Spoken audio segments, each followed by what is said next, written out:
मैं अपनी 5 बेटियों के लिए ड्रेस बनाऊंगी और मेरी 5 बेटियां जरूर उस कंपटीशन को जीतेंगी। ममता उन तिरंगों के कपड़ों को उठाती है और घर लाकर उन्हें अच्छे से धोकर सुखाकर अब उनसे अपनी छोटी सी सिलाई मशीन पर तरह तरह के अलग अलग ड्रेस बनाती है। एक काम करती हूँ, इनके ऊपर थोड़ी सी मोतियां भी लगा देती हूँ, इससे ये फ्रॉक और सुंदर लगेगी। अभी तो मुझे ये बाकी की ड्रेस भी तैयार करनी है। हे भगवान मदद करना मेरी, ताकि मैं जल्द से जल्द बाकी के ड्रेस तैयार कर सकूं। आखिरकार क्यों ममता उन तिरंगे के कपड़ों से अपनी 5 बेटियों के लिए ड्रेस बना रही थी और ममता की 5 बेटियों की कंपटीशन में जाने वाली थी। ऐसी भी क्या मजबूरी थी ममता की जो ड्रेस खरीदने की बजाय उसे इस तरह ड्रेस बनाना पड़ रहा था। तो आइए इसे जानने के लिए कहानी में थोड़ा पीछे चलते हैं। ये क्या, तुम लोगों ने 7 तो यही बजा दिए। जल्दी से चलो, हमें आधे घंटे में स्कूल पहुंचना है। आज स्कूल में मेरा टेस्ट है, कहीं तुम लोगों की वजह से मेरा टेस्ट ना मिस हो जाए। और ये क्या शालू, तुमने तो अभी तक अपनी यूनिफॉर्म भी नहीं पहनी है। जल्दी से तैयार हो जाओ। दीदी कैसे पहनो, देखो ना मेरी शर्ट बिल्कुल टाइट हो गई है, अब तो बटन भी नहीं लगता है। माँ से कितनी बार कहा है कि एक नई शर्ट दिला दो, लेकिन माँ सुनती ही नहीं है, बार बार इसी शर्ट को खोलकर सिल देती है। चलो, तुम जानती हो ना कि बाबा की तबीयत खराब है। माँ कितनी मुश्किल से लोगों के कपड़े सिलकर हम 5 बहनों को पढ़ा रही है और इसमें भी तुम्हें जिद करनी है। शालू बेटा, अभी तो तुम ये शर्ट पहन लो, जब तुम स्कूल से आओगी ना तो मैं इसके अंदर अस्तर लगाकर इसे थोड़ा बड़ा कर दूंगी और जैसे ही थोड़े बहुत पैसे आएंगे तो मैं तुम्हारे लिए नई शर्ट ले आऊंगी।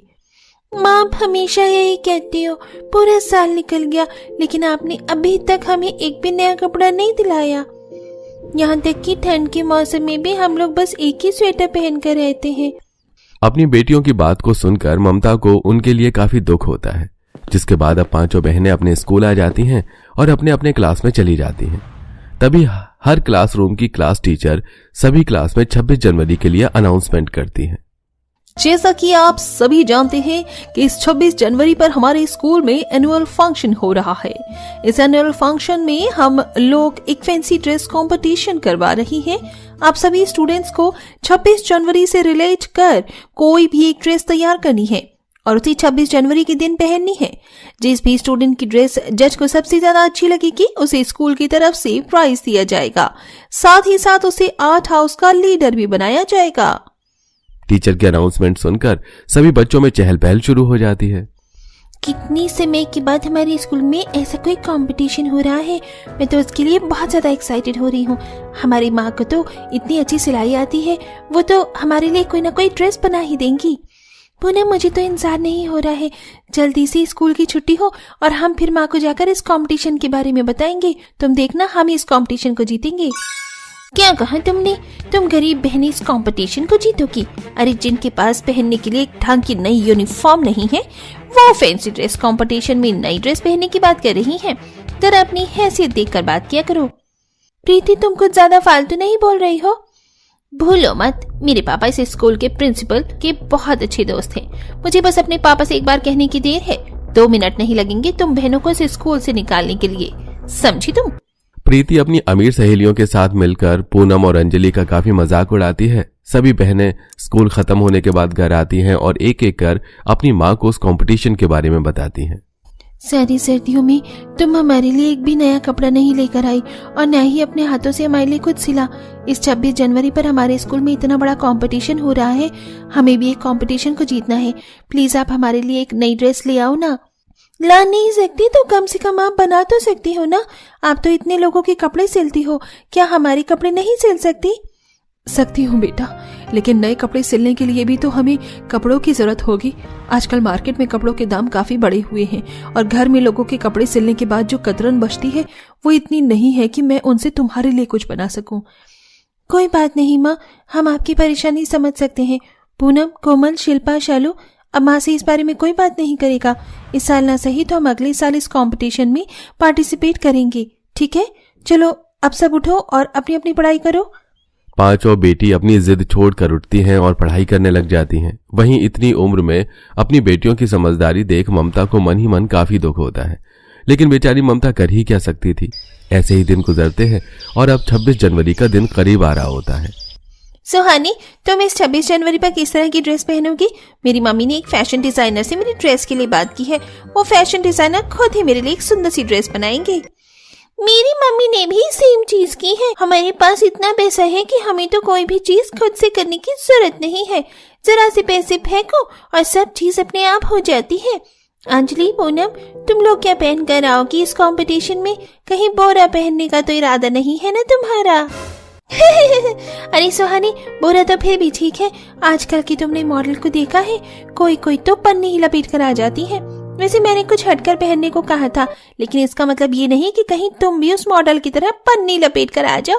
वैसे भी तुम्हारी हैसियत पन्नी लपेटने की ही है ना कि हमारे जैसे फैशन डिजाइनर से कपड़े बनवाने की। एक तरफ जहां बड़ी बहनों को उनकी क्लास के अमीर बच्चे चिढ़ा रहे थे, वहीं छोटी बहनों का भी उनकी क्लास में यही हाल था।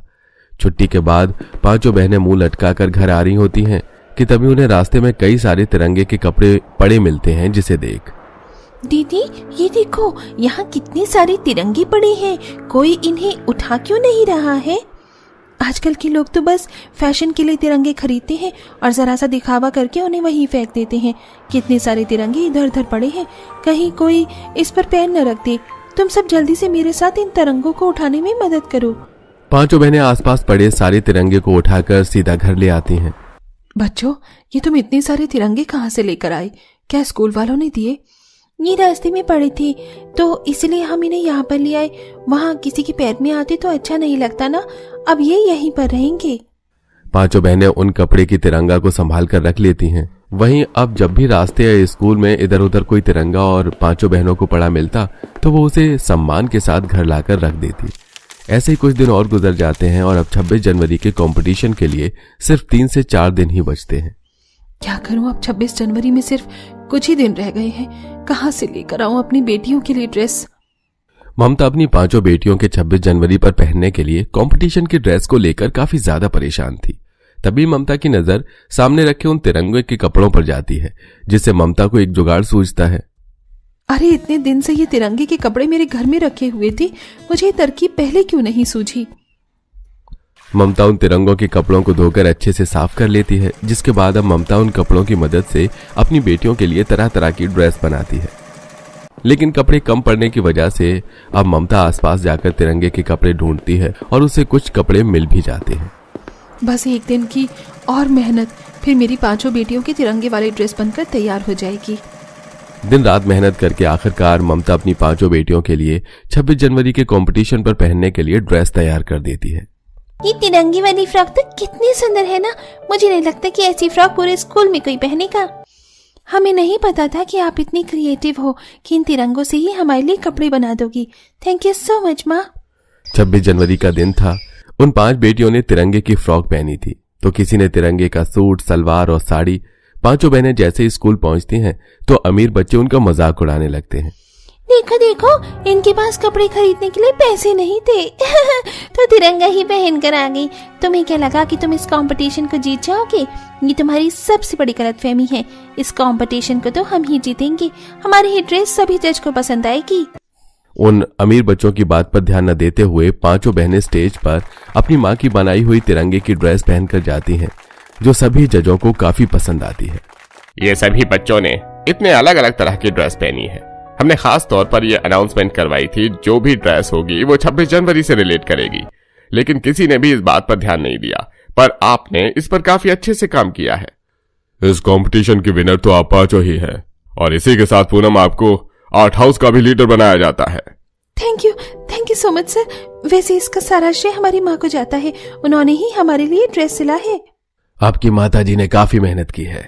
अगर वो चाहें तो आपसे हमारे स्कूल के जितने भी एनुअल फंक्शन कंपटीशन होंगे उसने पहनी जाने वाली सारी ड्रेस और स्कूल के यूनिफॉर्म भी आपकी माताजी ही सिएंगी। प्रिंसिपल से आज आपने हमारी कितनी बड़ी परेशानी खत्म कर दी है, आप नहीं जानते। माँ ये खबर सुनकर बहुत खुश होंगी। पांचों गरीब बहनों को विनर बनता देख सभी अमीर स्टूडेंट का